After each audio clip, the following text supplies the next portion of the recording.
Face à une intervention imminente de la CEDEAO, le Niger autorise le Burkina Faso et le Mali à intervenir sur son territoire en cas d'agression. Pour plus d'informations après le générique. Bienvenue sur la Ligue planétaire.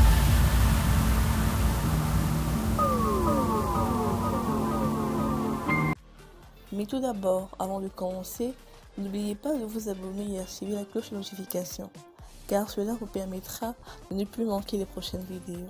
Let's go!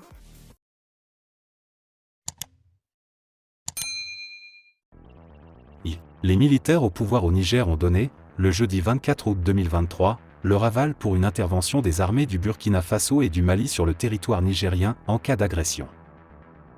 À l'issue de la visite des ministres des Affaires étrangères du Burkina Faso et du Mali, Olivia Rouamba et Abdoulaye Diop, jeudi 24 août, à Niamey, où ils ont rencontré le général Abdourahmane Tiani, l'administration militaire du Niger a autorisé l'intervention des armées du Burkina Faso et du Mali sur son territoire, en cas d'agression. Dans un communiqué lu par le secrétaire général adjoint du ministère nigérien des Affaires étrangères, Omar Ibrahim Sidi, des ordres ont été émis par Niamey, autorisant les forces de défense et de sécurité du Burkina Faso et du Mali à intervenir en territoire nigérien en cas d'agression. L'ultimatum de la CEDEAO exigeant le rétablissement de Mohamed Bazoum dans ses fonctions de président du Niger, sous peine d'intervention armée, est expiré depuis le 6 août dernier. Le Mali et le Burkina Faso ont mis en garde contre une éventuelle intervention militaire contre le Niger et assurent qu'elle serait considérée comme une « déclaration de guerre ».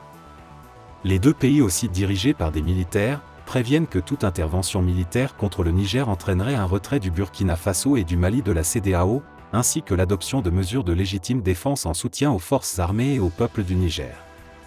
Ils ont aussi alerté sur les conséquences désastreuses d'une intervention militaire au Niger qui pourrait déstabiliser l'ensemble de la région, comme l'a été l'intervention unilatérale de l'OTAN en Libye qui a été à l'origine de l'expansion du terrorisme au Sahel et en Afrique de l'Ouest. Le ministre malien des Affaires étrangères et de la coopération internationale, Abdoulaye Diop, et son homologue des Affaires étrangères, de la coopération régionale et des Burkinabés de l'extérieur du Burkina Faso, Madame Raniagnouand Olivia, étaient, la semaine dernière, à Niamey, au Niger, pour une visite officielle à leur homologue nigérien. Le rendez-vous de taille portant sur plusieurs volets a débouché sur la prise de certaines décisions en soutien aux autorités du Niger.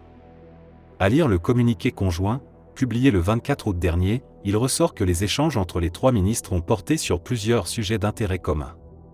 Lesdits échanges se sont déroulés dans un climat de grande cordialité et ont permis de faire, dit-on, un examen approfondi des défis qui se posent aux trois pays. Ce sont les sujets majeurs d'actualité au plan sous-régional, régional et international qui ont fait l'objet d'échanges et de compréhension entre les trois diplomates.